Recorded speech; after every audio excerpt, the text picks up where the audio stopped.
You know what's so wild? I recently understood. I recently experienced this.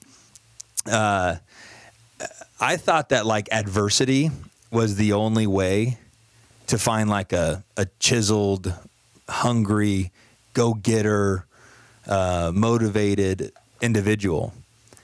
But it's just because that's all I've attracted is people that have like broken families. Yeah. Like all my friends had no dads, you know, a lot of my girlfriends had no dads. They were all broken families. And you could see who were the hustlers and the grinders.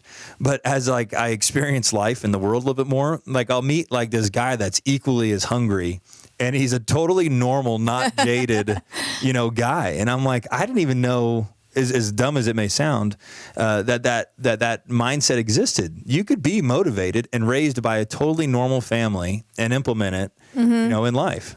I was baffled when I realized that. That's what you guys are trying to raise. That was why I said it. Yeah, as I believe that my kids will be just as motivated as I am, just as hungry, just as driven, just as focused, and come from a stable, healthy household. Yeah. So I had coffee with a business owner. He goes, "So how are you going to teach your kids what you were taught?" And I'm like, "Well, I can't." No. Yeah. I said, abusive father, poverty, food insecurity. My kids are not going to have any of those. Right. No. So I've got to give them new lessons, create hunger, competitiveness, compassion to help. Right? And he goes, "Shit, that's a tall task." I said, "It is."